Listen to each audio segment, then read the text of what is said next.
Did you know that hidden biases lead to less than optimal decisions, contributing to slow or no growth for businesses? As a coaching consultant, I get the privilege of looking beneath the surface of other people's decision-making processes. And one or more of these 5 hidden biases tend to appear when making strategic decisions. These 5 biases sabotage sound decision-making. They create havoc when it stays hidden. In this episode, I'll uncover the 5 hidden biases that might be happening in your decision-making process so that it doesn't unknowingly influence your decisions this year. Tune in.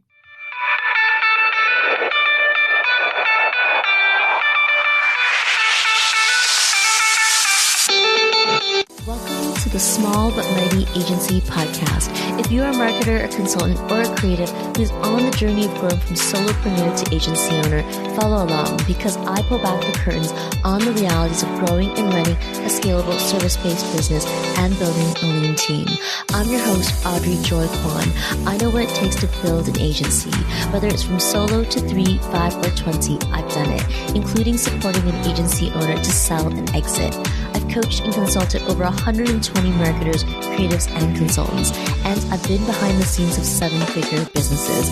I also have a master's degree in communications, specializing in organizational development.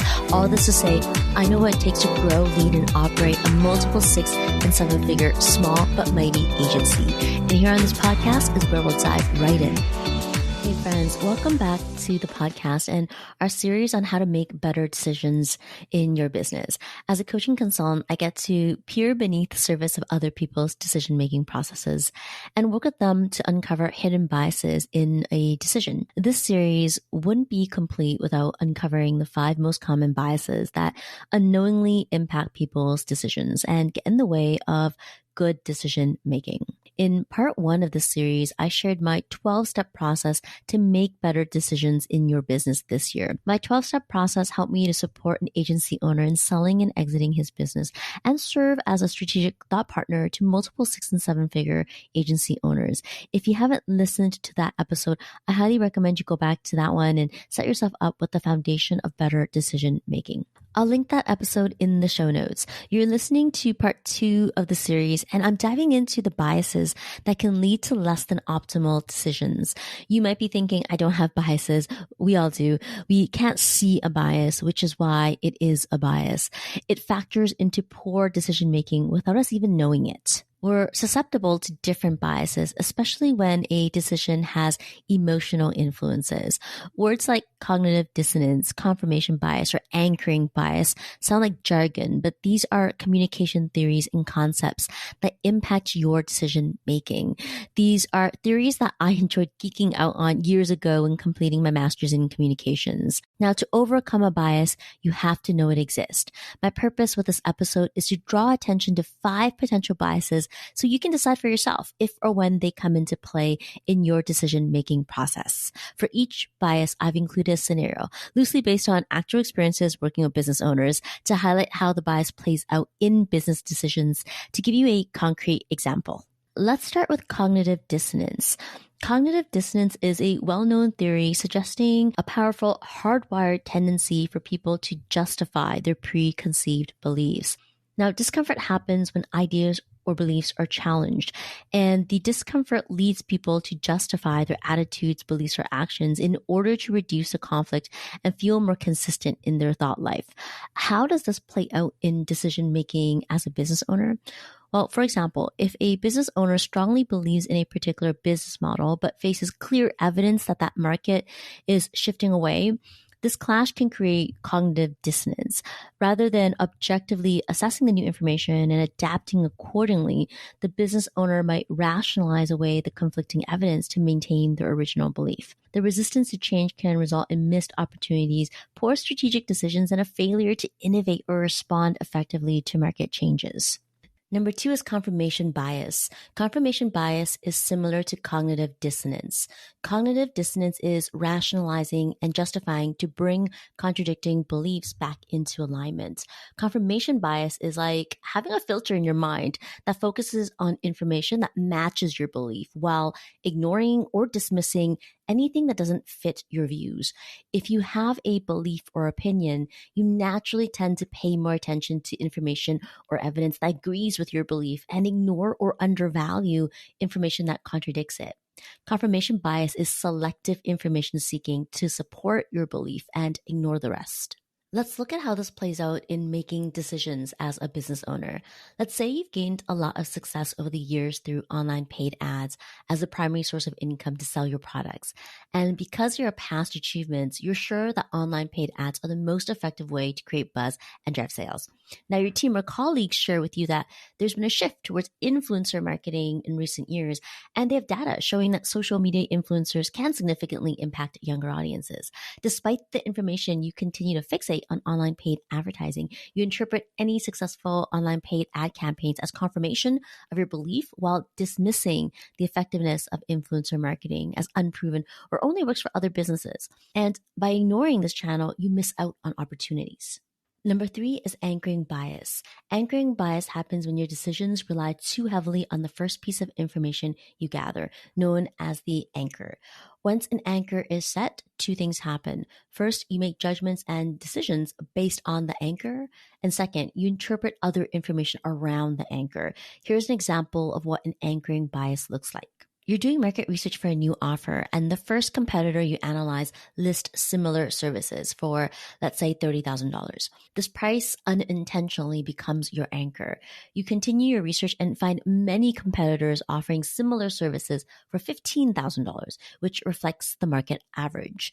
You judge the price as too low and the quality low despite no evidence to support it. When it comes time to price your service, you're biased towards the original $30,000 anchor and disregard external information and internal realities of your service offering. The result is pricing your service high for the market, potentially making it harder for you to compete, especially because you're new to the market.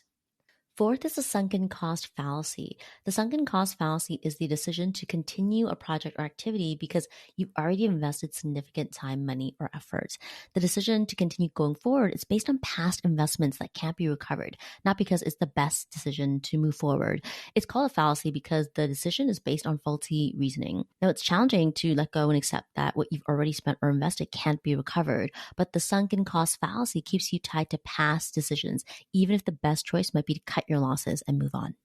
How does this play out in making decisions as a business owner? Well, let's say you spend thousands of dollars developing a program, but receive a lot of negative feedback from potential clients and peers. Your program required extensive research, development of new materials, and specialized training. In other words, you invested a lot of time, effort, and money into the program. The feedback is that the model is too complex and not applicable to businesses. So instead of stopping and significantly altering the model, the fallacy leads you to think about all the time, all the money, all the effort you've invested, and then to believe you can eventually make it work by pushing forward when the reality might be otherwise.